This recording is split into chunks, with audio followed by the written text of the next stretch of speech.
What's up, guys? We're back with the NA qualifiers here for the summit. Got Blue Pikachu going up against Team Leviathan Game 2. This Game 1 was pretty stompy. Let's just pretend that this is a fresh game. Blue Pikachu sure as hell need it. I'm Mike Loris. Can be joined by Grant for this second game.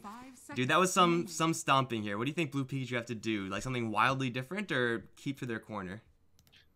Definitely. I think they need a little bit more playmaking. They didn't gank right. All they did was sit bottom with their tri lane. They never really ganked middle or top. I think they have to commit more than just one lane, and also give your mid matchup just. You need your mid player to have a better matchup, right? They third pick Quap, and they just let Leviathan fifth pick a TA, and then not get him a Sentry. They just need to focus on their lanes and go from there. Well, it looks like we're gonna have kind of similar looking bans. At least on the onset. Broodmother once again gonna be taken out. I don't think Murana was out last time, but you know, Omni Knight, Wyvern, Shadow Demon, I think were the bans at any rate. Still, we got some really powerhouse heroes. Saw Brewmaster left in the pool until really late on. Beastmaster wasn't even touched, and I think well now I know we both are kind of really high on that hero, but ban phase, yeah, looks like they're hitting all the big ones, I think. Slardar is going to be taken out with the Bane. Lots of war positions still available, though. Yeah, it's interesting, man. I just look at these teams. It's crazy to think, you know, out of all these players, Whitebeard has had the most success, right? He went to the Shanghai Major. He's been to ESL New York 2014 and 15, and he just now finds a team. This guy has a ton of experience, and he's like actually one of the friendliest people I've ever met in real life. So it's good to see him back on a team again. I feel like he's always on a team, but always tagged up as stand-in. Yeah, that's what it feels like. I think the last like full-time team he played for was what, Team Fire.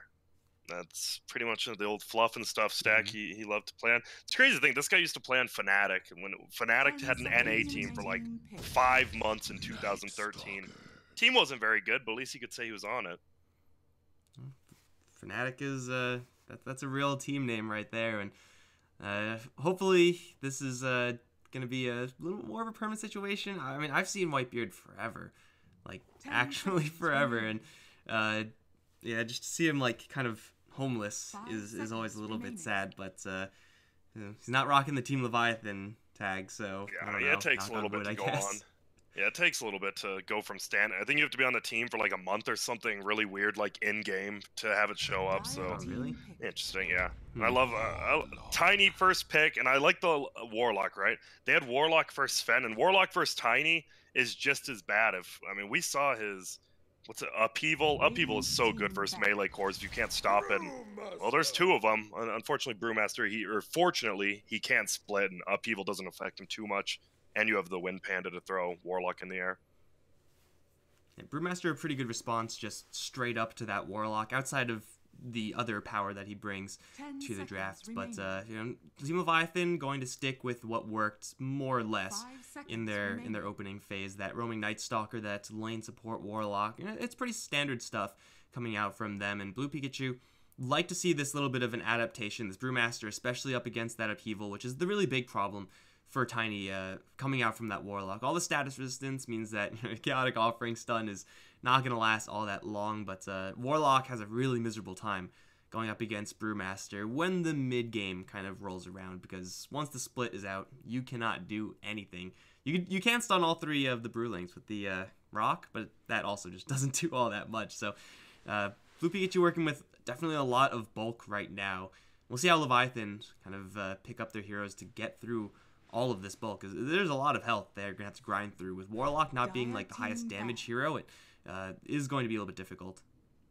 I mean, the only problem here is that Blue Pikachu has shown two of their cores, while Leviathan has all draft to work with what they want to do to counter those heroes. And that's the thing. That's why you see most of these pro teams always starting with their 4-5 rolls. And now the 4s and 5s left in, going to be kind of pared down here from the Leviathan side. Rubik is going to be taken out once again. Didn't get his hands onto anything really huge in the last game. But you know, Chaotic Offering, obviously Aces, not going to be available here. And they'll take out the Razor from the Blue Pikachu side. What are your thoughts on the Razor in general? I personally think the hero is garbage. I think he's good if he gets in a favorable. I think he's good in the carry role, not in the middle role. I think if he has a favorable matchup like Razor versus any melee, he can be very good. I think it was during Dota Pit when SG played it. I forget who they played. It was against Immortals. I forgot what the hero it was against, like PA. And it was like a 6-slotted Razor at like 35 minutes in on LAN, which was insane. I think it just has to be super favorable matchup, which it was, right? Versus Tiny and Brewmaster in this game. And if he gets tons of farm, then he can be extremely good. But he falls off really bad early because he can't really farm that well, even with his Q. 5 seconds. You gotta just kill heroes and then never stop killing heroes. At any rate, he's going to be taken out. We see a little bit more late game Medusa nowadays. I'm becoming a little bit more of a fan of her, but still kind of lukewarm. Is pretty good versus that Brewmaster. Is a hero that can actually pick a decent fight with the Tiny as well. So all going to be taken out, all these late game angles from the Team Leviathan side. But you know what, if they really want to go late, there's no problem whatsoever there. Leviathan will take out the Viper now. Kind of letting Blue Pikachu have their pick of the remaining supports. Again, there are a lot of 4 positions still left in. It'll be a Timbersaw. If you got to get through bulk strength heroes, Timbersaw's your guy. Yep, and it removes the IO from the pool even if they want to pick. You just can't pick IO Tiny and do a Timbersaw now. And the biggest thing, the Mirana Medusa bans are probably they're, I think, 2 of Garter's favorite heroes this patch. I think they might be his most played. So even if maybe they're not that good, you just don't want them to have a comfortable matchup because, that was the biggest thing. It was like, what, 21-2 versus 3-1 middle? Just maybe make Garter's life a little bit harder. So is this Timbersaw going to be trying to match up versus the Brewmaster, or just throw him in the mid lane and be okay with that? Where do you think this Timbersaw is actually going to be headed? Because this hero can actually go anywhere. You kind of just want to abuse lane matchups as much as possible, right? It looks like it's going to be... we've seen Monkeys Forever play it, so it might be, but it'll probably be middle, because that Vengeful is going to be BSJ's hero. But Timbersaw versus Tiny in lane actually is pretty bad until about level 3. You need level 2 reactive armor, and that's a really good pick. Ancient Apparition versus Timber Warlock. Could get bullied in lane, but decent once the team fight comes online. With the Shadow Shaman, you do have a little bit of an activator for that cold feet, and if you freeze someone with the Brewmaster or Tiny beating down that hero, unless that's Timbersaw for sure, is going to be dying or in a little bit of trouble at least. As Leviathan, for their core selection now, going to grab that what I imagine to be 1 position Vengeful Spirit. Probably not much they could do with the supports, juggle them around. So always going to be a little bit of an indicator that they want to play things a little bit more aggressively. Though to me, it doesn't seem like Venge in a core position role has the best matchups up against heroes like Brewmaster and Tiny. Physical damage is nice, but you can kind of get handled. Yeah, she did get buffed a little bit in the newest patch with her strength gain. And if you lane like a Vengeful Warlock, even just a dual lane, the Tiny can't do much until he gets a ton in his stun toss. So more than likely, I think it's actually going to be an aggro lane with Nightstalker Warlock Venge. And then Tiny, or Timbersaw rather, again, can still go into either of those 2 remaining lanes, and you would expect him to have a mediocre matchup at worst. Most likely it's just going to be a good lane for the Timber, if that is in fact going to be the lane setup. Ancient Apparition, Shadow Shaman are no slouches in 3v3 situations as well. Shadow Shaman is a little bit clunky, doesn't really have the range necessary to poke, and obviously is disables himself as well. So a lot of power, a lot of flexibility coming out of this Team Leviathan draft. Whereas for Blue Pikachu, still looking for their mid, unless they want to do something weird here. I don't think Tiny really goes mid unless we see him with the dual lane setup. And it could be AA Tiny, but AA is so much stronger, like you said, in a tri-lane. Especially, a lot of people said it was a nerf, but for most, it can be considered a buff. A little less damage, but no attack speed slow anymore on the E. And well, there you go. There's your tower hitting hero as well as decent team fighters. So I really like that last pick. Decent versus Timber as well. I've seen a lot of Death Prophet as of late. I'm a big fan of this kind of just mid-game push power play style that we see some teams going for. It's not really all in here. Blue Pikachu certainly have the late game to back up a successful mid game if they want to slow the game pace down, but being able to push early on with Death Prophet, with Shadow Shaman, obviously Tiny can do some pretty decent damage, and you get the Demolish from the Earth Bruling. Like, Blue Pikachu have really, really powerful mid game. As long as they don't get dumpstered in the lanes again, then it should be a much more even fight, I think. Blue Pikachu just have enough tools, and though Death Prophet is kind of front-loaded in her ultimate, much like the Tidehunter, and Brewmaster is very much so the same, like, they are consistent enough even without those to, I think, put up a pretty decent fight. Leviathan, though, last pick, is going to be a Tinker, so going for a little bit of a control-y style with this last pick from Leviathan. What do you think about this pick, this Tinker? I think it's good. It actually, I wouldn't say it beats Death Prov in lane, but can definitely farm. And now they have, once again, someone who can take Ancients as well as neutrals. And it is going to be the Monkeys for offlane Timbersaw, which they probably will want to match up. I mean, it does fine versus Tiny and Brewmaster, so I don't know what they'll send him, but I think Tinker is really good. Kills Shadow Shaman, Ancient Apparitions, can't really gank him. It's going to be interesting. I don't know if Blue Pikachu, once again, can really move around the map. They're just not that mobile.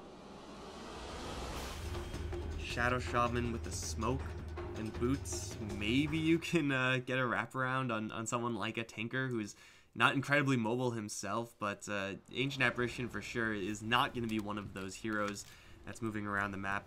Maybe with the Shadow Shaman as a dual smoke, it is going to take a lot of commitment, and it is by no means guaranteed to actually get those kills. But we can see this Shadow Shaman boots first, 325 movement speed. This guy is not fast whatsoever, but still everyone's going to be loading out, and doesn't seem like we have anything too crazy here. We'll see where these lanes are actually going to settle up. Monkeys Forever, the Timbersaw is currently going safe, and it looks like for Leviathan, they're going to try to set up for an offensive lane. Whitebeard drops a ward, doesn't see anyone because they're all smoked.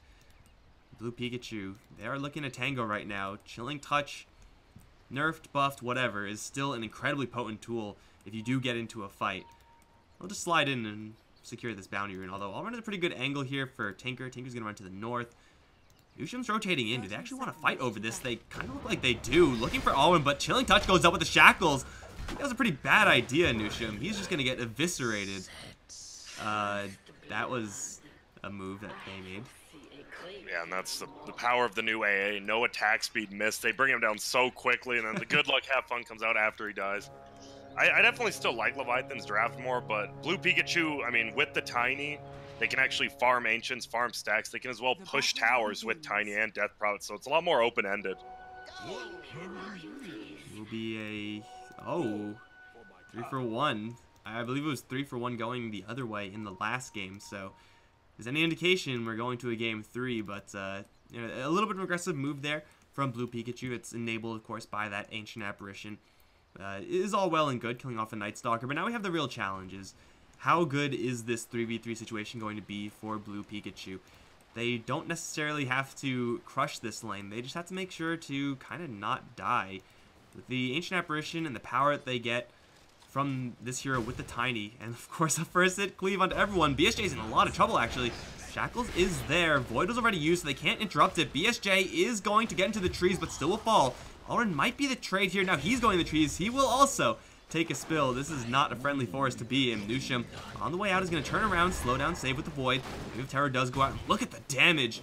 And Tree Toss will not kill off Nusham. They will snag the kill on that Frosty Man. And a little bit of a bloodbath early on, but ultimately the Tiny is still kicking in lane. Yeah, that was definitely a mistake on Nusham, because right when he uses Void, they already saw Venj use Wave of Terror. They know they have no cancel for those shackles. And getting a level 1 shackle at full because, you know, the Void's down, he has to save that for when that happens. Warlock will never have, well, not in this laning context at least, any way of actually getting rid of that threat from the Shadow Shaman. So having that nuke, like, always forced to be in your back pocket is never really where you want to be in the offensive lane. You want to be able to drop those freely just for damage value, just for that slow.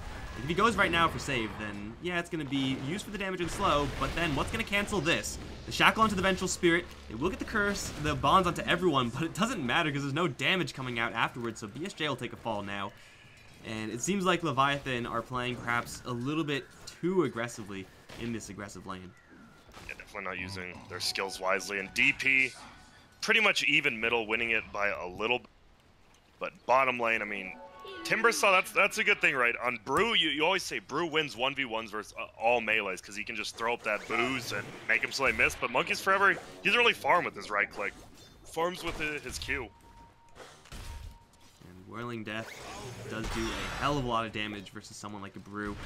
Evasion not going to do much there. Shackles goes onto the Night Stalker. Magic Missile is up, and they'll throw it out, but way too late. I'm not sure what Nusham was doing over here with Whitebeard and BSJ being over here. It seems like a awkward spot to be in. Still right clicks onto Scourge. They will get once again leashed by the Shadow Shaman. Frozen to the floor? No, just killed off by the chilling touch hits.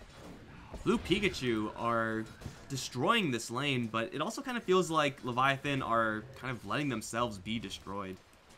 Yeah, not canceling shackles. Right. I mean, this is why AA is the king of tri-lanes, right? Chilling Touch is such a good spell. It's, with 3 heroes, you get it all. It's 270 extra damage at level 1.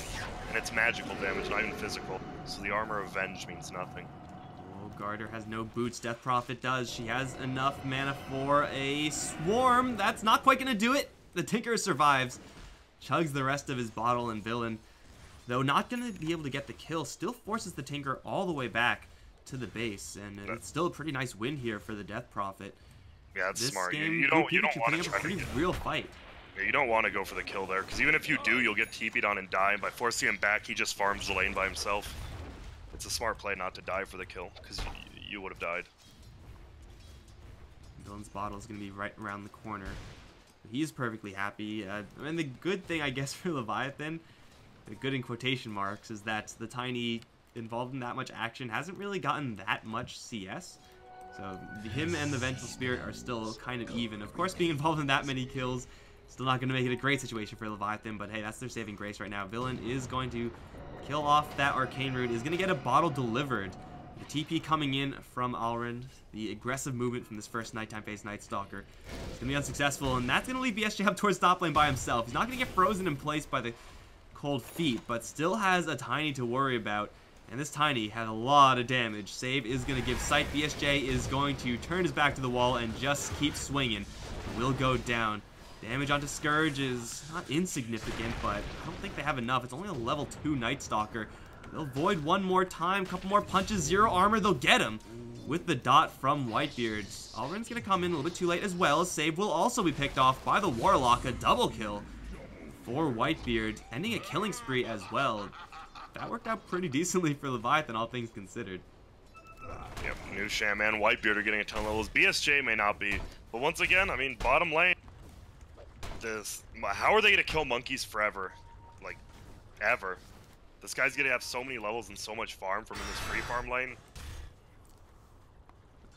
Well, last game we saw a Silver Edge on Tiny, and that could definitely be a later solution for this Timbersaw, but right now, I don't think it's really possible. Like, Death Prophet does physical with her ultimate. Spirit Siphon is great, but the damage is, though very high, also very slow. The regeneration is most likely just gonna break even there, so Timbersaw is pretty darn immortal on this bottom lane. They're going to split for him and try it. Toss comes in a little bit late as they already get the Timber Chain off. They do, of course, have a Cyclone, and they will use it to kind of mostly cancel that chain. He's taking a decent chunk here from the Swarm. Another chain out, and now he's into the trees. A little bit of safety. He's going to eat his stick charges. The damage from the Ghosts is high, but it's not quite high enough unless he runs back in. Okay. Well, that's one way to kill him. Have him run into like 10 Ghosts who are flying at him. Looks like there was a little bit of a skirmish over in mid, actually. Garter's able to clean up with Nushim and kill off the AA. Timbersaw is still immortal. Shouldn't have died there. They're going to get into another fight up towards top lane. Alrund now going to freely shackle the Vengeful Spirit. Damage from BSJ and Whitebeard. Not enough to kill him off. Oh, it will be. Just barely. Still not a great trade there unless they can get more. Garter's coming with a DD rune, actually. Laser onto Scourge with the missiles. Does quite a bit, but this is a lot of health to grind through on the Tiny. TP's coming in from Alrund once again on that Shadow Shaman. Whitebeard looking to cheese out, save with a couple more right clicks. Can't quite find it. It looks like that should just about be it unless Save pulls a Timbersaw and suicides here. He'll be fine. Whitebeard, though, he smells something. He's looking. Probably should back off. Yep, nice rotations from the Dire side. It's just a bloodbath. The thing is, it just favors the other lanes farming, so at least Brewmaster is getting farm if he goes like the right. Oh, wait, there we go again. Warlock. Another Avalanche, another Shackles up. Whitebeard dead to the tree toss. Ending a dominating spree for the Tiny. That is not bad gold there for him. They're looking pretty good here for Blue Pikachu. All the cores on their team are on top, and though their supports are kind of on the bottom as you would expect, they are still doing overall really, really well. Ryu's gonna get magic missiled on the bottom lane. Monkeys Forever But this build isn't really looking to get kills on a Brewmaster just yet. Dire's bottom tower is under Now they're attack. just going to switch it up, push in some lanes with this. They're going to go for right boards. He still has 13 wand charges, though. It's a tough kill. Oh, The middle, looking the rotation. for the mid lane. Scourge's smoke is going to be blown. They toss in Alren. He's going to get silenced, though, so he can't get the shackles off. Still, they'll kill off Garter very easily. Everyone is going to get bonded together, but again, there's no damage here. They'll just leash up the Warlock, start siphoning his health, and get 2 kills instead of just 1. I love it. The difference in their playstyle. We talked about he was so immobile. All of them were so immobile in the first game, and now you have a Tiny as well as a Brewmaster coming to gank middle, and it secures him a 2-0 there. Brewmaster even grabs himself a regen rune. Slow mana regeneration, but is going to be enough to get him. Enough to have that split up once again. This Tiny is rolling with the crew into the shrine, and I would assume just looking for any kills, whoever is shown off around the map. Killing off a Tinker there is no small feat. He is really, really far behind the Death Prophet at this stage. Having gone for 1 point in March right now, his travels are going to be really, really delayed. It's going to take a long time for them to get the travels on Tinker. I don't know how they actually buy space for him to farm. It has to be up to monkeys, but I mean, the Timbersaw can only do so much as far as space creation. He's very persistent, does a lot of sustained slow damage, but his skills right now, all into the reactive armor, as standard as that is just not a lot of damage to actually threaten Blue Pikachu. Yeah, middle lane, you see the 2 supports from Dire seem, and the ward scouted him out, that Radiant ward on the side of the River of Dire. So Garter just backs out, throws out marches. Radiant's middle tower is under attack. Right behind the tower, save is here as well. Throwing out missiles can start depleting some charges of raindrops, I guess, but Ryu showing his face. We'll secure this tower for sure. What's the trade here? A little chip damage on top. BSJ is getting a little bit of time to farm the bottom lane. But this Venge is poor. The core Venge is not working with much more than a support Venge would have at this stage in the game. Monkey's still chipping at that tower. Throws out a chalk room, but Ryu with the split. Pretty darn immune on this top lane. There's a third hero rotating in. That's Shadow Shaman with 20 stacks of armor. I'm not sure if Monkey's Forever is going to die, especially chasing after Ryu now. He's going to force the split. Feels like they need a Death Prophet for this kill. He's going to get leashed down. Cold Feet going to freeze him up as well. The sustain, he has stick charges. He's going to eat them, but with the Swarm coming in with the Tiny as well, Monkeys is going to fall. Killing off the Timbersaw, that's what they got to be doing in order to completely lock out Leviathan from this game. And Blue Pikachu, definitely a big change from game 1. That was a good kill, but still, you just committed 5 heroes just to kill a Timbersaw. So bottom lane's farming, they're farming the jungle and middle. Leviathan, they're not happy Monkeys Forever died, but they're happy Garter finally got some space. But still, Blue Pikachu, I mean, they should lose this tower. I mean, you see the tree damage from the Tiny onto this tower so much. No exorcism needed. Monkeys Forever is going to return, looking for Deny perhaps. Toss, not even going to be needed. As Villain's going to push forward, Siphon and Silence all there with the Avalanche and the Hex. They have Shackles, but they get combo broken by the Chaotic Offering. Will save the Timbersaw, but can they do anything off this? They really need to with this ultimate. Ice Blast coming in will hit onto the Warlock. Shouldn't really do all that much. I mean, yeah, saving your Timbersaw is great, but using a Chaotic Offering purely defensively is not ideal. Yeah, but it's still just buying him time. Now BSJ actually should get a free tower. They know 2 of them TB top lane, so they do have the glyph and they'll be able to save it, luckily. Yeah, it feels like they're just buying time, because it feels like there's better late game on Blue Pikachu, but they're not playing it for the late game. The Tiny just continues to join in on ganks and not farm. And he has the build to farm. Like, he has max tree. He needs to just start farming lanes and have the rest of his team gank as well. Dire's top tower has fallen. Tower will fall on top lane. Bottom lane, tier 1 is deniable here for Blue Pikachu. Kind of just twist the knife a little bit. And as good as it looks for Blue Pikachu right now, the farm discrepancy on these cores and supports on their team is still keeping the gold advantage that they have kind of close. I mean, it looks really good for them, but supports on the Leviathan side are actually getting quite a bit as far as their own net worth is concerned. So 6 kills down, but only a 1.5k lead for Blue Pikachu certainly isn't insurmountable. Kind of a surprising amount of farm coming up on these supports.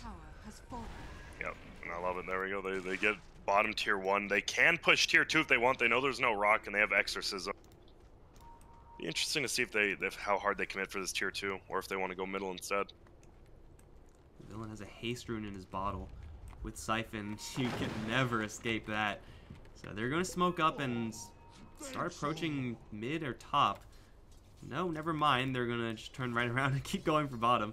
I mean, they could definitely win fights right now, but they probably push just a little bit easier. Monkeys Forever and Whitebeard are not going to push towers very quickly. Yeah, they're not. And we actually just see the Shadow Sham throwing wards down bomb. That's the one good thing about Shadow Sham. Can solo push towers as support. We see a Demon does that a ton on DC. Well, Creep Wave is not really cooperating with him a ton on the bottom lane. Monkeys Forever's arrival will clean up a couple of these wards now. So, it does decent damage to this tier 2, that's for sure. But ultimately, okay. Yushim found Alrin. Night Stalker's spooky, he's level 7. And Shadow Shaman has been rolling with support the entire game. The 1 minute he's not, he's taken out. Yeah, that's the problem. Like, he doesn't even have to use Void, right? Level 7 Night Stalker with phase boots, he just runs at you. And then he doesn't have to use Void, he can just use it to secure the kill. And you can't TP away from him. Kill off the Shadow Shaman, hold their bottom, tier 1, get BSJ a little bit of extra time to farm. What's Garter looking like right now? Well, got Travels. Looking at the Blink Dagger next. It's slow, it's not ideal, but considering the circumstances, doing a pretty darn good job at recovering. Blue Pikachu really have to keep up this pressure, I feel, if they want to keep on pushing this advantage and grow their advantage moving forward. They'll see Monkeys Forever. Whitebeard, though, is right behind him with the Chaotic Offering, so they got to be careful not to overcommit. Ice Blast will come in, will do 0. And they'll find Nushim, toss in on save. That will do some damage, maybe. Probably not. Scourge is actually kind of separated. He is without backup. He's really tanky. They'll take down Garter elsewhere. Backup finally coming in. Alren is going to get the Chaotic Offering dropped on him. Zone out the 2 supports so they can focus down the Tiny, and he is going to drop. Timber Blades up against the rock is going to work out, but okay, Ryu's going in ham. I chose the wrong fight to watch because this Brewmaster split and killed off 2 and is looking to escape with a TP. Burst from the Timber is not going to be there. He just takes too long to TP in. He just killed 2 of their cores. He killed, he just blinks in, double crits the Tinker, and then splits. And he, for some reason, BSJ just didn't keep running to his fountain. But bottom lane, I think he didn't know. Not doing anything. Yeah, he just solo killed 2 cores. That's definitely not good for Leviathan at all. Oh, now Monkeys. Dual Scepter not used yet. Now will be. They have a silence. Maybe Alvin can get close enough for a couple of disables here, but the barrier comes up from the hood. Monkeys Forever is going to actually go in aggressively. That'll end up dodging the Ice Blast. Oh, unfortunately, not going to Timber Chain forward that time. Still Blue Pikachu. Again, that trade looks fantastic for them, and it really is to have this Brewmaster clean house on those cores in the mid lane. But their lead is actually slowly but surely drying up. Yeah, it is. And it's interesting because Rybors did just double kill 2 cores, but now that you have the Boots of Travel on Tinker, he is going to farm a ton. You need to have such good vision on the Dire side to even do anything against it. And their wards are extremely defensive. Against the Tinker, you want him to be more offensive. So, I mean, he's going to be fine farming middle and top.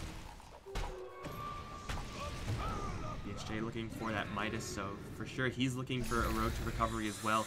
Blue Pikachu have an Exorcism. It's only level 1. They will not commit it yet. They'll just use the Serpent Ward instead for this tier 2. Should be able to put that one in the bag fairly easily. And for more or less free, minor amounts of push on that mid lane. We do have BSJ smoked up, looking around for Scourge. Garter is here, but there's no Tiny. I'm not sure if they have enough damage to kill off a Tiny without Timbersaw. Maybe with a Night Stalker also coming in, this Tiny is dangerous offensively, but still with physical damage, they can grind through him. Unless they miss the wave, might slow him down just enough so that supports can come in. And it will be in the form of Villain.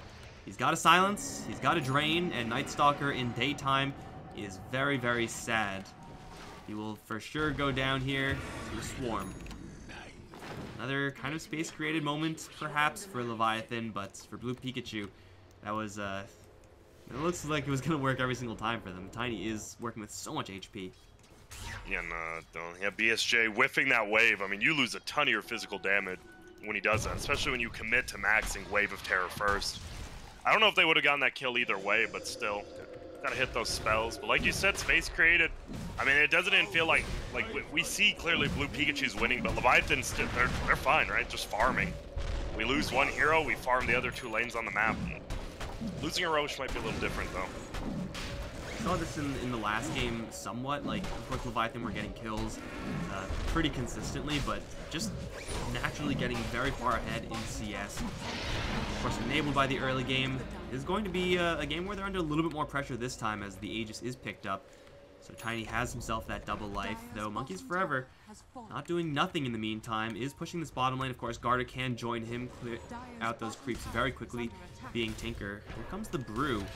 Teleporting in, there's one crit clap, and that's about it for right now. Though his backup is coming in, he will split. Monkeys Forever, though, pretty deep in the trees, unless he cuts all the trees, is going to get lifted up. Dispel into a Hex and a Shackle. He has a lot of HP, a lot of effective HP, a lot of magic resistance, but there's way too many heroes here for just a Timber Saw, so they will commit the split. They will kill off the Timber. It's a big kill for Blue Pikachu. Yeah, it's funny though, like once again, right, they just commit 5 heroes bottom, and Warlock's just solo pushing in middle. We see the Tinker just farming top, so while it feels like a good kill, they actually lost gold by doing that. And they don't have a Death Prophet's ulti to push. Once again, they're going on a long cooldown. When Exorcism's down, Leviathan's not scared of losing towers. At this point, Leviathan got to make sure that those trades are kind of calculated. Like, you know, obviously losing your Timber Saw is never really what you want to do, but when you're working with this Vengeful Spirit now with the Midas, when you're working with a Tinker, Timber Saw, heroes that can just be super explosive in how much farm and how much threat they have, it is certainly looking like this game is not 8-16 right now. Ryu is actually getting kind of chased by Garter, or maybe the other way around. He's fine. Everyone's fine. Nobody panic.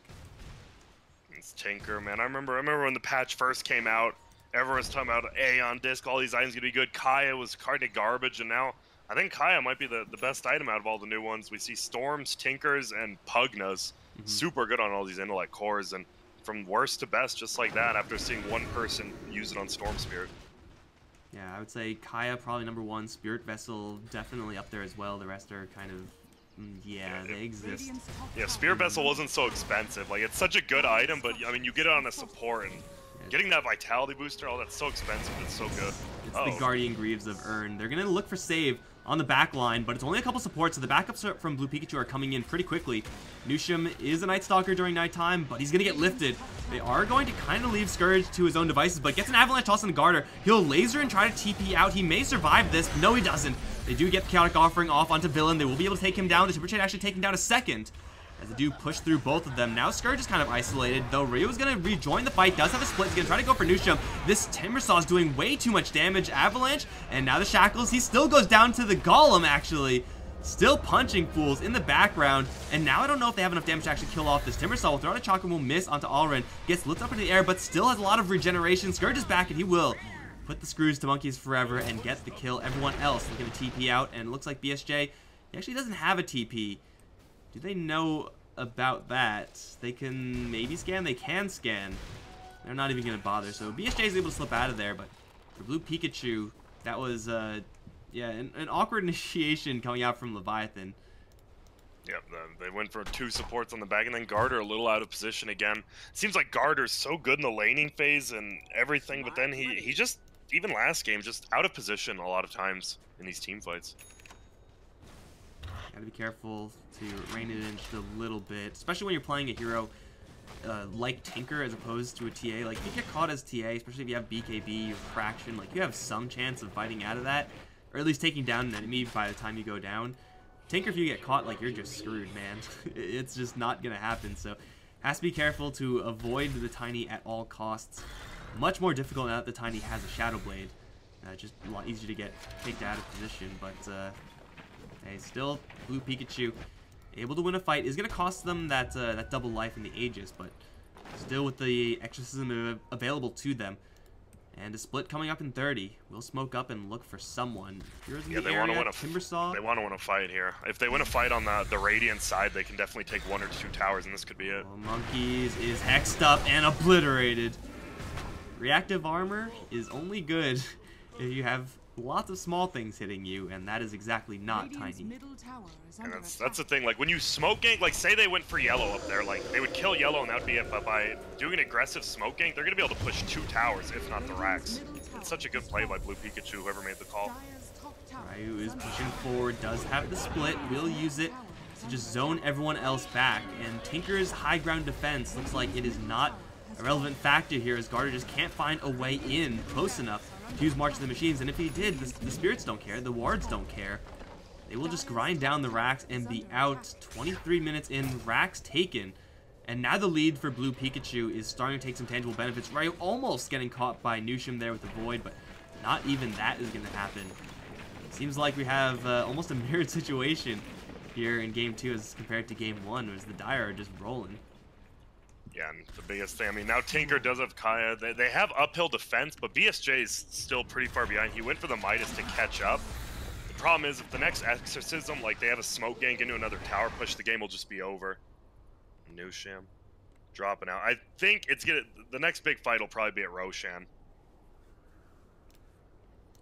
Looks like the Exorcism will be up a little bit before then, as will the split. I doubt Blue Pikachu are going to make anything happen without that objective in mind. So Leviathan fighting into Blue Pikachu in the Roche pit is intimidating. Like, the Warlock is obviously an all-star near and around that Roche pit.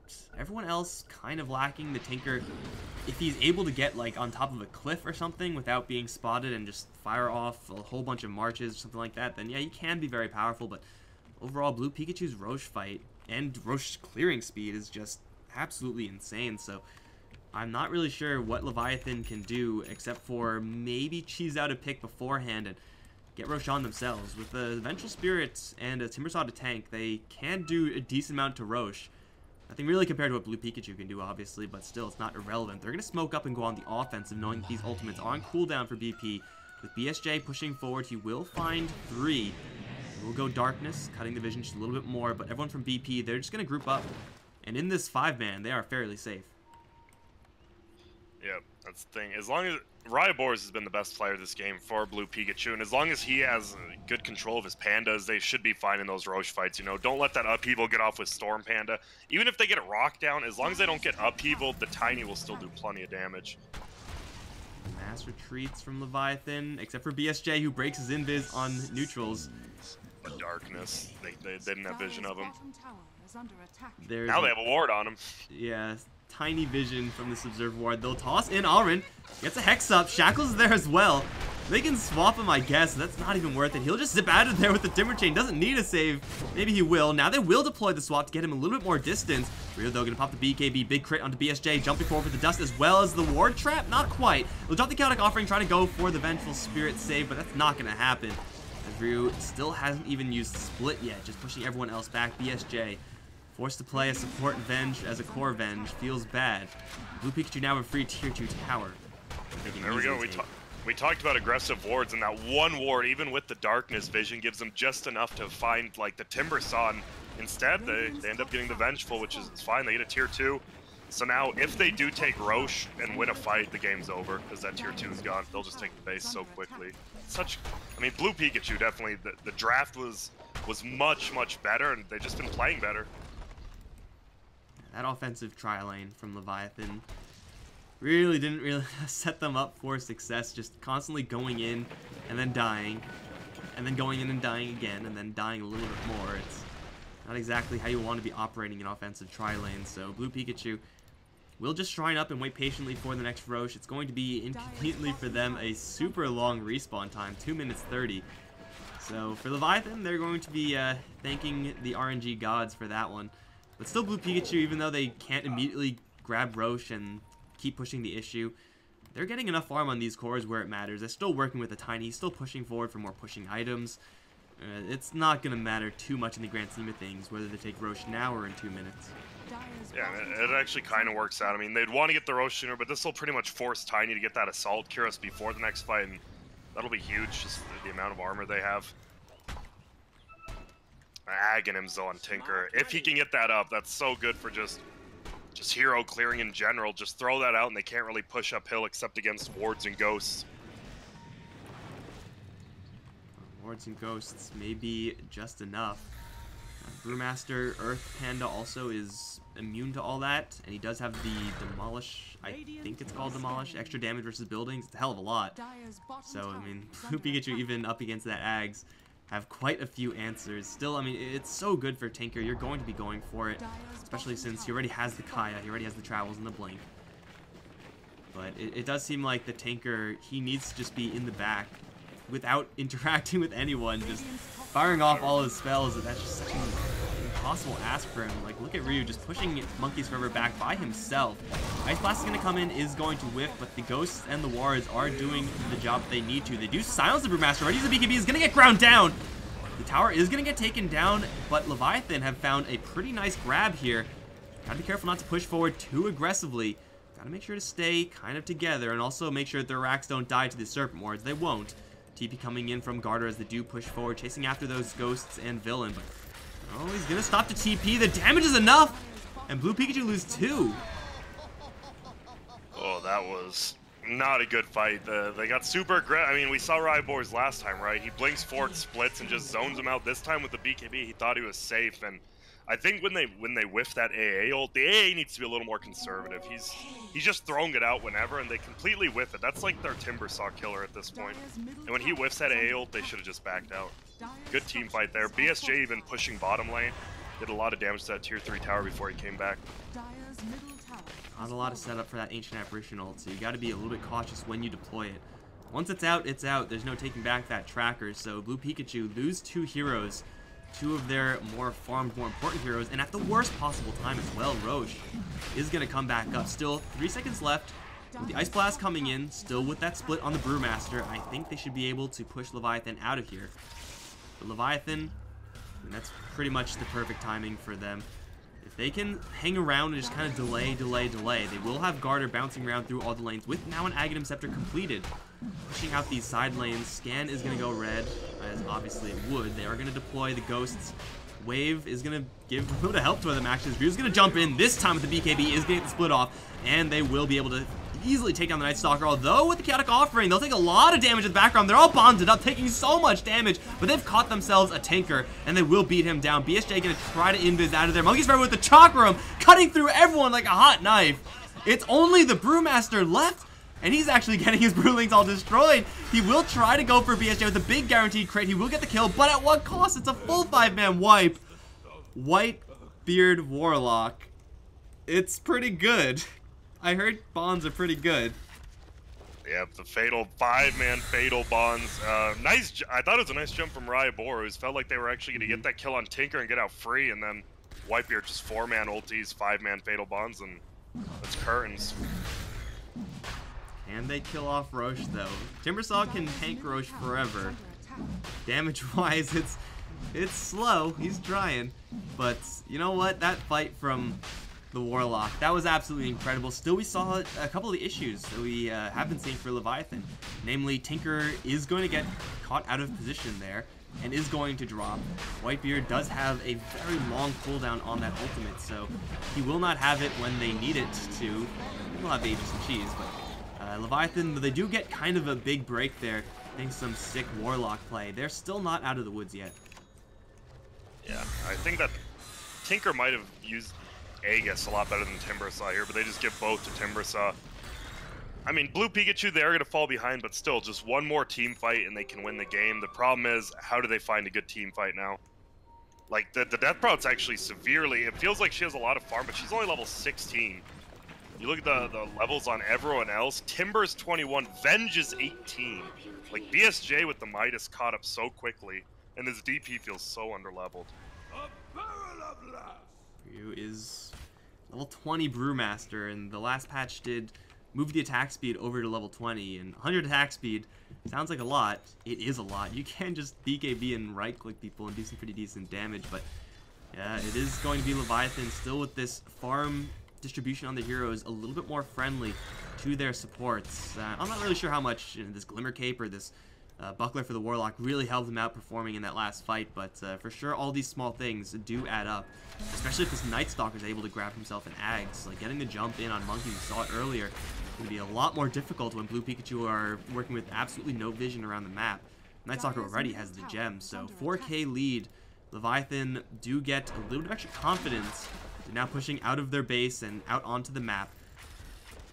Yeah, we've seen many times, though, teams win one team fight, feel like they're ahead, and though they are technically ahead, playing too aggressively can very quickly put them, again, far behind.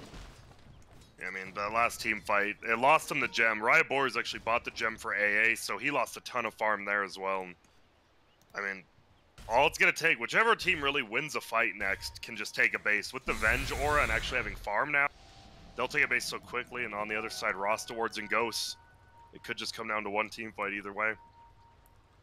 By the way, Monkeys has 21 Bloodstone charges and is going to go for Travels as his next item, so killing him off once isn't really going to do all that much. We have a little bit of creep cutting here for Scourge. It will just blow through that creep wave easy peasy, but okay, Nushin finds Alrin one more time in the middle of nowhere. Shadow Shaman probably shouldn't be here. Are Leviathan really going to go for a high ground push? They have Garter protecting the side lanes, but they only have this one creep wave. Monkeys Forever is tanking the tower, but a couple of Crypt Storms, and with fortification there, I think this creep wave is not long for this world. If they're able to get this tier 3, though, equalize the Shrine discrepancy, that will be huge, and they will do just that. Silence them with the Timbersaw. Chill effect of the Ice Blast as well, but he's fine. And Garter is holding the base. Like, there's no relevant split push here for Blue Pikachu, but Leviathan, with the Aegis and Cheese confidence, will actually get a tier 3. And they can't really do anything to the front-lining Timbersaw anymore. He has Lotus Orb for the silence from DP, and that's really the only thing stopping him in these fights. Aegis has a lot of time on it as well. Blue Pikachu still with Split, Exorcism, and Tiny at this point, level 3 Grow, AC. They could easily crush Leviathan in the heads-up fight if they actually find their initiation. They're looking. And they see BSJ. There's no blink on this Tiny, so can't actually touch him.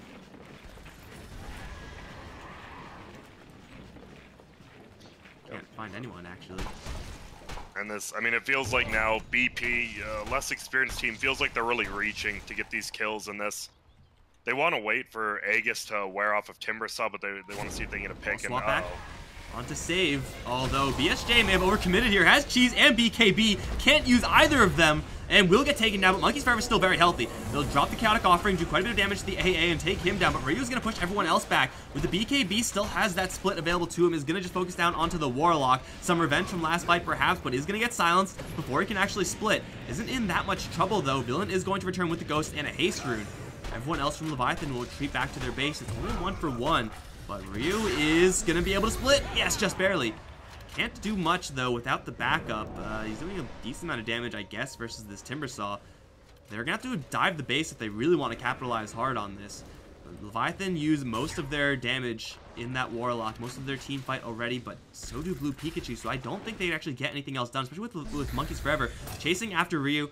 Does have a blink out of there, but the Timber Chain chase is on. Timbersaw is going to get clapped, but with the chain whirling death, it's not quite enough damage. Ice Blast is just in range. He still has the Aegis, though. He's not even going to lose it, actually, with Garter coming in, dropping the hammers. Will now bounce forward, looking for the Tiny. That Chakram was nowhere close, but it doesn't matter. They still get the kill.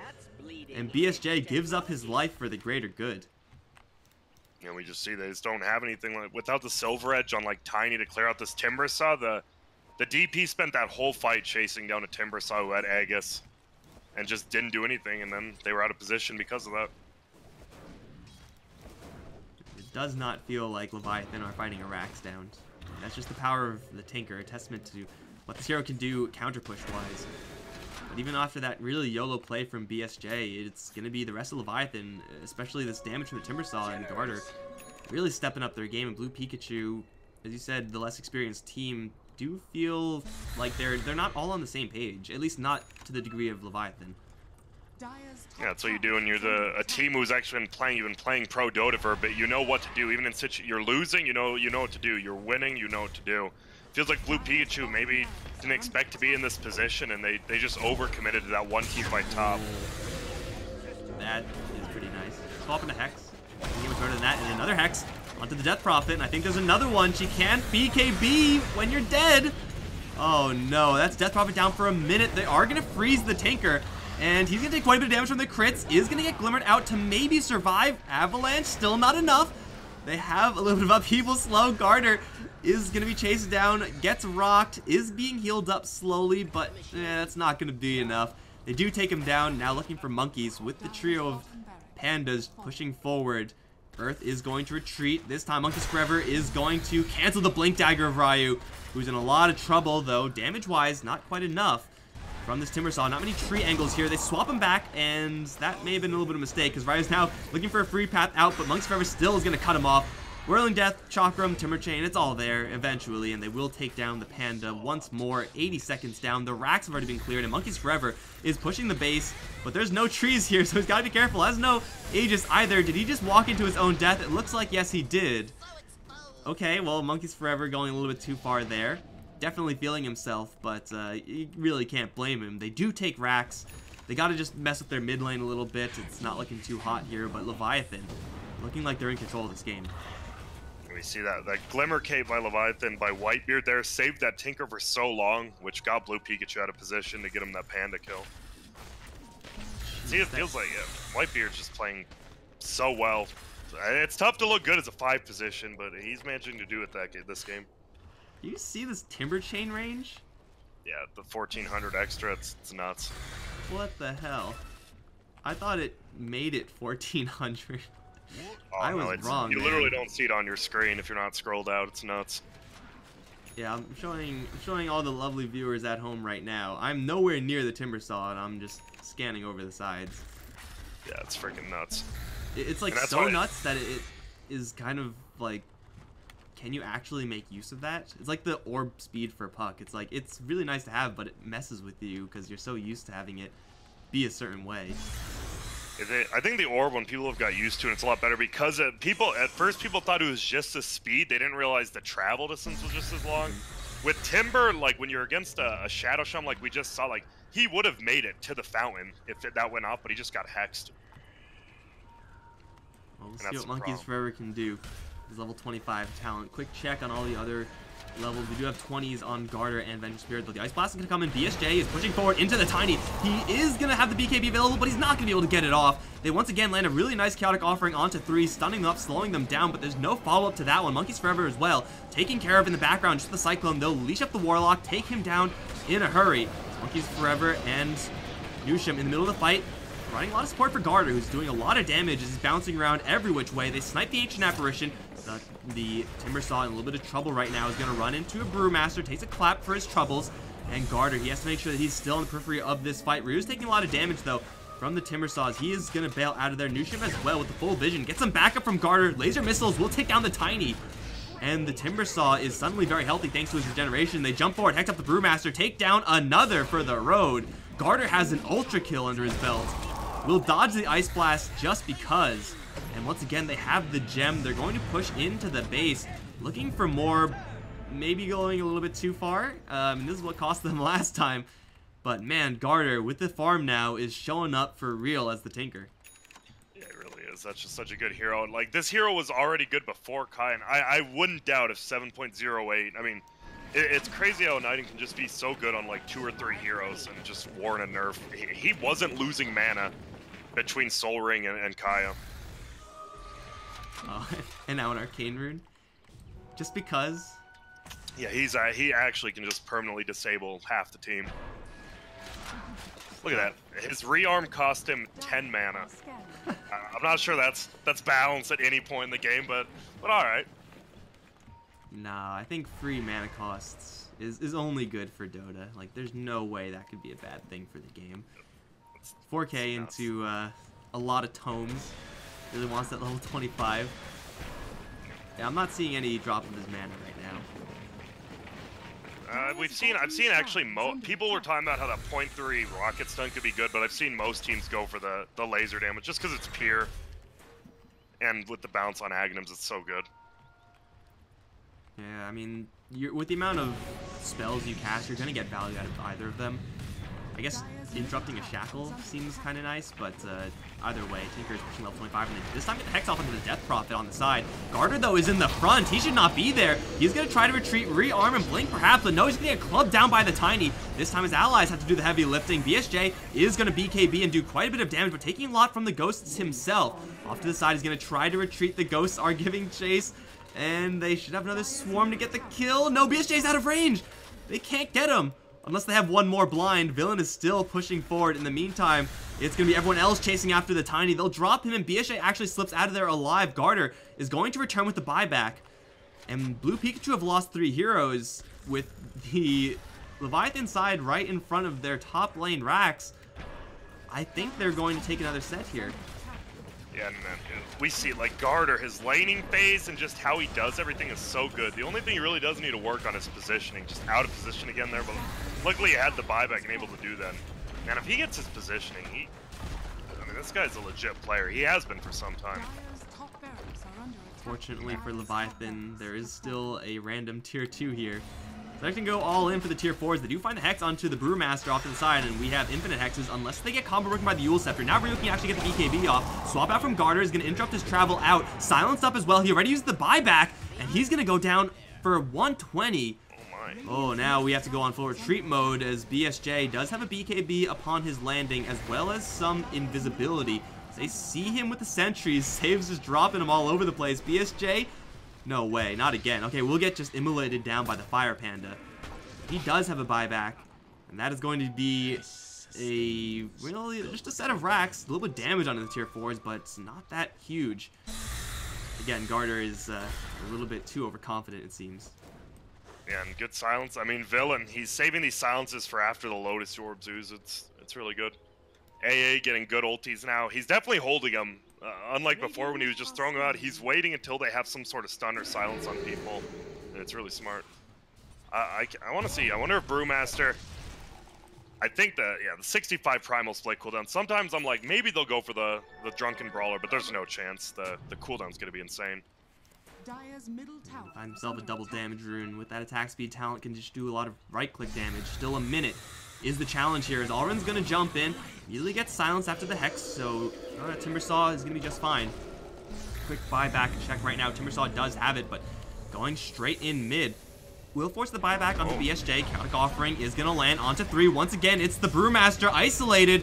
Damage isn't going to be enough. The swap back from BSJ, though, straight into an avalanche, and Ryu is actually going to have a chance to blink out of there. Ice Blast is flying through onto BSJ. He has bought back for this one, but he will be able to slip out. The Timbersaw in the background did get hexed up. He does have a buyback here, so even dying is not that big of a deal. Will go down for 30. Nusham's going to try to cheese out Ryu. Forces out the split in the middle of nowhere, which is quite nice for the Night Stalker, but still... The base is in full breach. Just another 10 seconds left for the Tinker to return. They are going to fortify, buyback on the Timbersaw as well. And it looks like Blue Pikachu have had enough. They're going to decide to fall back. BSJ giving chase. Magic Missile needs a target. Is going to get stunned up with the Cold Feet. Is going to very quickly go down. And now it's the Tinker who's going to have the entire team on his back. Although Monkeys Forever is going to have the Timber Chain in. Alrin caught with the Saw Blades. Is going to go down as they're chasing forward for more. They do have the mini stuns on the Rockets. Great for chasing. Great for interrupting TPs. Save is going to get isolated and brought down, as well as Villain will try to TP himself out. No chance to right click through that magic immunity. But the AA and Shadow Shaman are both down. Leviathan are playing fast and loose with their buybacks. And they really have to be careful. If they lose one fight, one careless play, they could very easily just straight lose the Ancient. Although, well, speaking of Ancients, Dire Ancient pretty beaten up. Yeah, this is quite the game. It feels like neither team, they're not really thinking about what they're doing. They're just kind of running at the other side. And I like what Blue Pikachu did, forced all those buybacks, only lost supports. So, I mean, one more kill on Tinker and Venge, and they can definitely win, but same with the other way around, I guess. There's buyback on Panda and DP, though, so they're a little safer. See, Brewmaster is going to go for, the Primal Split cooldown, so he'll have that pretty much all the time, but you see his attack speed already is insane, and is actually going to just go for a little bit more crit. Just all the damage in the world coming out from this Brew. Just a relevant right clicker. If they can't control him, he's going to be in a lot of trouble. But still, this is a very, very close game. Scourge is pushing forward, though he is completely spotted by so many sources. He is going to get silenced and hexed. Jump out from Garter. Gotta keep your distance up against this tiny Brewmaster. Everyone is blinking out. There is still no chaotic offering for another 30 seconds, and Leviathan do not want to be fighting in this area when they're so split up. Blue Pikachu are going to have a lot of missiles on their tail, though. Oh my god, look at that. Tinker actually lost mana, though, so, you know, there is balance in the world. Yeah, they have to be careful. With Venge, they can take down this this Roshan so quickly, even with just him, as their, like, physical damage.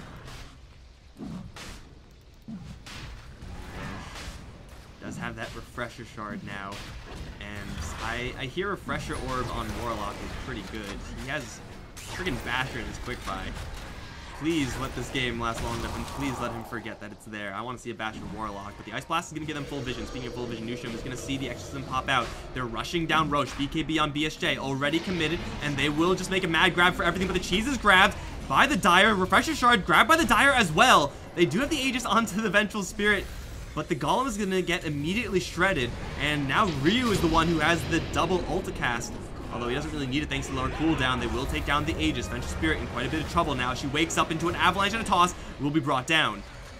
That was a little bit of a cluster F there from Leviathan. If they're able to grab the cheese and the Refresher Shard, they'll be in a great spot even after having lost BSJ, but not having either of those is pretty costly though. Garter is going in. He's going to try to escort the creeps straight towards the Ancient. Blue Pikachu, they can push, they can decide to fall back and defend, they will fall back. Monkeys Forever with the million range Timber Chain is going to be pretty hard to catch up to. They have Ryu Burrows pushing in from the other side. He's going to get hexed up, and the burst damage onto Ryu is going to take him down. Oh no, he did not see that one coming. You have a Haste Rune, you have a good angle on the enemy Timber Saw, you do not expect that to happen, and little Scourge is get jumped on as well. They force a buyback on the Brew. And this game still, I mean, 10k lead is irrelevant for Leviathan. I don't know who's going to win. Yeah, and it's just, I mean, now the problem is, though, Blue Pikachu, with top and bottom taken, they always have to have someone defend the base. That's why we've seen either Rasta or A staying there. And it feels bad when you don't have one of them. I mean, Rasta for the Sables and AA just for the massive Ice Vortex. It's going to be so hard for them to push out of their base. Because Tinker will always keep them pushed in. That's the biggest thing. Tinker will have every lane pushed in 24/7, and Blue Pikachu doesn't have someone like that. Some pretty big levels coming up. Whitebeard's going for the Shadow Word AoE. Not a bad ability. Chaotic Offering Golem is not really relevant going up against Tiny and Brewmaster. It's more so all about that combo breaking stun. So sure would not really do much on death. Still, this game is, I mean, it almost seems like taunts, items. When you're talking about the really big ones like BKB and Sheepstick, like, it's just a matter of who gets caught out of position and who makes more mistakes. Can Garter actually get picked off being in a bad position? If the answer to that is ever yes, then I think Blue Pikachu have this one in the bag, but if Garter's careful, then it should be Leviathan? I actually have no idea. Yeah, I do like the Refresher Shard up on Villain now, so they do have two ultis, one after another, and they need him to get level 25, though. His is big, right? He's going to get perma-sheeped up by the Tinker, but if he has that haste from Exorcism, that's actually such a game changer. But he's still quite a while away from 25. Gotta read those books. It's like AA. Oh, AA takes it. About. I don't like that. I really think that probably they need to get him to level 25. Scourge, BSJ. Both gonna run into each other, but BSJ has a little bit more invis, has double invis. Can doubly not see him. Everyone else from Blue Pikachu are poking in. I mean, Death Prophet should be able to get that level 25 soon enough. Her cooldowns are already pretty darn low thanks to that Octarine, that Refresher Shard. And it could have made such a world of difference if Warlock was able to actually get that for the Leviathan side. Look at this already. Look at top and bottom lane. Huge creep waves. They're just going to have to commit something to it every time. It's the Tinker specialty. Of course, Rack's an advantage. Certainly doesn't hurt. Honestly, cannot believe this tier 2 tower in the mid lane is still alive right now. But Darkness from the Night Stalker is going to be used. So the vision from Blue Pikachu, pretty much non-existent. They're going to look to wrap around onto Scourge, though they do see Villain. They will see Alrin as well. With a couple heroes showing up on the bottom lane, they will be a little bit hesitant, and they may have missed their opening to make some sort of a play there. But you don't really want to be super YOLO at this stage in the game. Their buybacks are starting to come back. Aiming on the Timber Saw, just another minute needed before they have one of those. Have it on the Tinker as well, so if they die, if they lose a team fight, it's not the end of the world. God, this game is so tense, though. Yeah, it is. It does feel like Blue Peach is really on their back foot now because they can't lose the base. Good job by Gardner, always knowing where to be and when he has to be there. And they're not gonna force it. I mean, Leviathan can just wait for the next Roche again if they really want.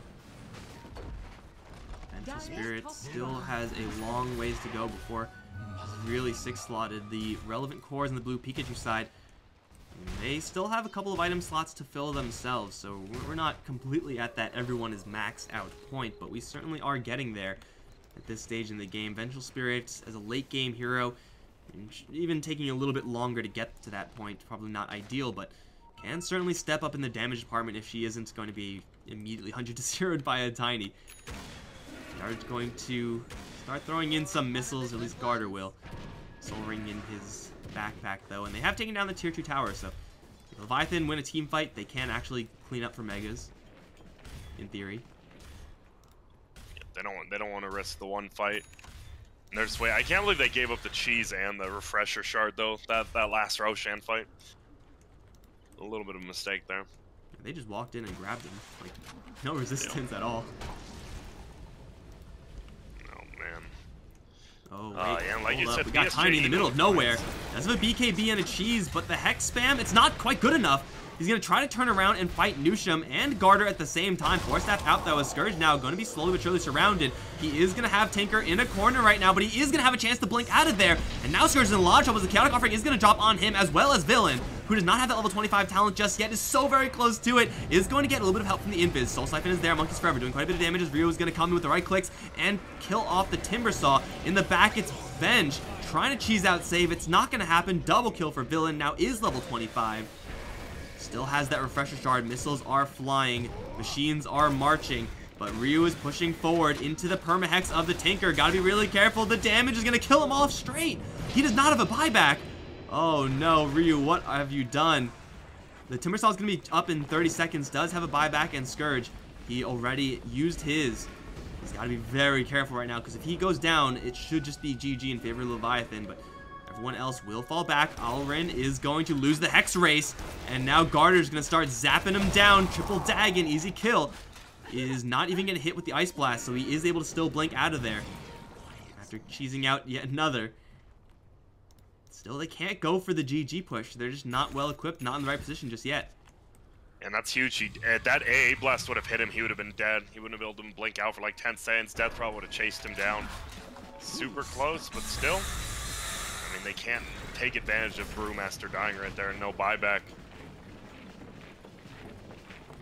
I think the biggest play, they just need Radiant just needs to somehow get some wards inside of Dire's base and then just have a big pickoff when Warlock rocks up next. And they're just gonna wait for Roshan, get double rock from Refresher Shard. Ooh. He has a Nullifier on Warlock. Wow. Nullifier versus Death Prophet is usually pretty darn good. Versus a Brewmaster, it's not bad getting rid of that BKB. You guys gotta look towards the items. I mean, everyone and their mom is a BKB at this stage. Still, man, BSJ still so underfarmed and underleveled even with that Midas. Garter Monkeys Forever doing some heavy lifting this game. They're really just gonna straight go for it. Feels like the lack of buybacks. I'll swap in. Death Prophet is going to be in a lot of trouble right now. Is going to get nullified. Can't BKB just yet, but the damage he's taking is not quite enough. Villain's going to be able to turn around with the Soul Siphon and actually turn around onto the Timber Saw and look to get the kill onto Monkeys. Where is the Chaotic Offering? There is none. How did nobody die? I don't know how that happened. Save's going to look to snipe someone, but is going to get sniped himself. And he will have a buyback, so it's not the end of the world. Scourge is in the front lines. He does not have a buyback, so he has to be very careful on the front lines here. This is doing quite a bit of damage. Mini stun. That's about it, and they will find him with the burst damage and take him down! Oh no, what you doing, bro? Ryu's now gonna push forward. Chaotic Offering is gonna drop. Chain stun, not existent, onto the Brewmaster. Is gonna be able to get the split off. And in the middle, we have Monkeys Forever. Is getting drained out by the Soul Siphon and will drop. Now pushing forward with the Brewlings. We'll find BSJ in a corner.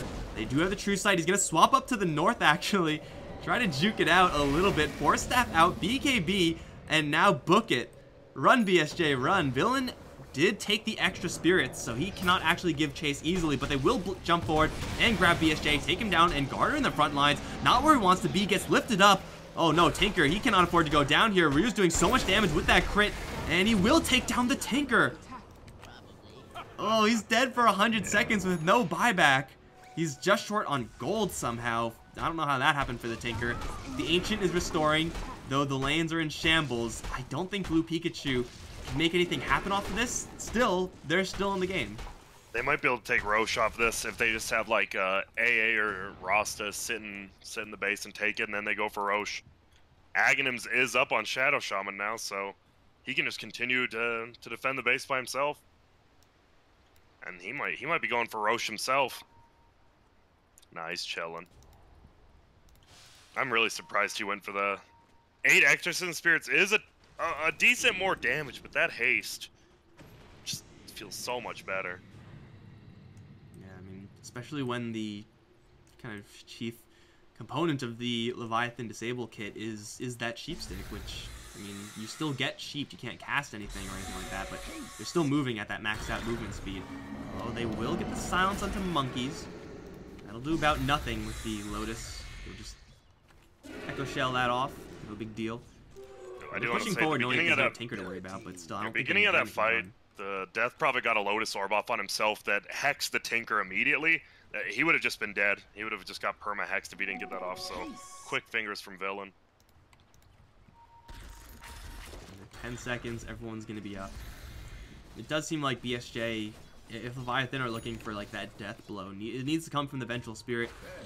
Able to survive and do some damage, so far hasn't really been the case. Has been more so a distraction than anything else. We do have Garter, who is pretty much entirely 6-slotted right now. You can fill your backpack with all sorts of things, but for the most part, this is what you want on your Tinker. Blue Pikachu, they're going to smoke up. Roche is up, and this is, again, Refresher Shard and Cheese at risk here.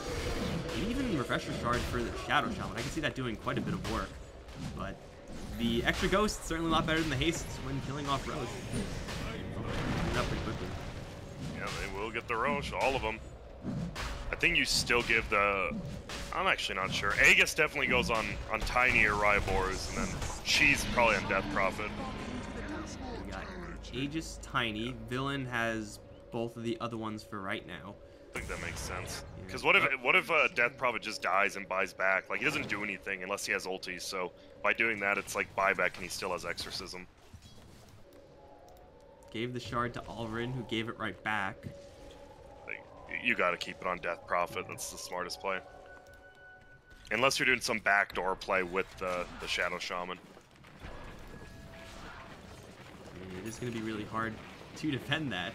March of the Machines doesn't do anything. Tinker has no game against that, but I don't think they're quite that desperate right now, because they're still in contention right now. Tiny is going to get the Echo Shell applied to him. Alrin's going to jump forward, does have the cheese, but is not going to have a chance to actually eat it. Now Monkeys Forever is going to get clubbed a couple times by Scourge. Neutrum is stuck on the high ground, though. He does have a Blink Dagger. He's just chilling up there. They do drop the Chaotic Offering. Scourge not looking too healthy. Looking to lose his first life. We'll get a toss out, but will eventually fall. They do get the break onto the Timber Saw, so no extra reactive armor charges for right now. Is going to get siphoned, but they're actually going to leave him alone right now and try to get the other heroes on the background, namely this Warlock. I'm not really sure if that's worth it. He already dropped his entire kit. BSJ is in there with the Magic Missile. Garter as well with the bouncing lasers is going to end up getting stunned. Broken as well. Garter's in a lot of trouble, but is going to get swapped out by BSJ. Saved for a while longer. Throwing out a couple more lasers. Throwing out a couple more Dagon Blasts. And now it's only Villain left standing. He'll drop as Scourge is none too healthy. He'll drop as well. 100 seconds, no buyback. It's Brew and Death Prophet against the world. That call to retreat and converge onto the Warlock, it didn't really defeat them in that fight, but for sure that fight looked a little bit clunky there from Blue Pikachu, now looking to face down Megas soon. I don't think they're powerful enough to do this, especially, oh, maybe if they kill off Garter right now, there's a chance, but with a swap and a Force Staff, 2 Force Staffs, and now a Blink, the split will be committed to push everyone else back. Windwalk up on the storm looking for someone, but they can't find anyone with their lack of vision being nighttime. And now BSJ is just going to look to clean up Megas right now, and I think Blue Pikachu, I don't think they have any game against this, especially if Ryu dies right now. He will get the blink out before the Hex comes in. Megas are there. They get the Hex off with the Night Stalker, but now the laser is going to destroy Alrund's Health Pool. It's going to immediately eat the cheese. Gets swapped in as BSJ now going to let loose onto the Chao Shaman. He's down. Ryu and Villain, the only ones left, both caught in the upheaval, both getting laser blasted by Garter. And Villain, he cannot hold all of this back by himself, at least I don't think so. He's going to put up his BKB and fight to the bitter end. BSJ is not doing a lot of damage here versus the Ancient, but sooner or later, this Death Prophet's luck is going to run out. They will converge on her with the Permax. Garter's going to reflect a couple of lasers in towards himself, but they'll take down the Death Prophet. Everyone's dead. Leviathan win. Yeah, and they just, I mean, they had the higher scaling cores, and it came down to super late game, and it paid off for them just being a more experienced team, and it really comes back to that fight at the top tier 3 on the Radiant side when they lost that one fight, then they lost the gem, and they just never gained map control back from that after all that. It's hard to say, like, you know, that was some fantastic support play from a Warlock, because usually the expectations aren't really that high, but damn, like, Whitebeard being able to land several times that chaotic offering onto several heroes with the bonds all there, just setting up for the rest of his team. And least amount of deaths too, which is nuts. He had only 4 deaths as a position 5 Warlock, which is insane. I mean, just compare him to everyone else. Garter 8, 15 for BSJ. Like, that is an incredible score for any hero, let alone, as you said, a support Warlock. So I'm thoroughly impressed. Team Leviathan are going to stay alive here in the Summit. Move on forward to face up against VGJ Storm. It's going to be happening in an hour. Feels bad, man, but maybe they'll push it up. We never know. Either way, guys, Leviathan are your victors here. If you enjoyed the cast, again, there is more Leviathan in the near future. I'm Mike Loris. I've been joined by Grant. You can follow us in the Twitter handles in the upper right-hand corner of the screen. Dude, thank you for coming out to the broadcast. You have any last words? No, thanks for having me. I think the biggest thing is, I mean, Leviathan, they struggled against Blue Peach in Game 2, and VGJ, probably quite a better team. They got to play a lot better than they did here if they want to have a chance. All right, well, we'll see if that's going to happen. See you ASAP, guys, for the next game.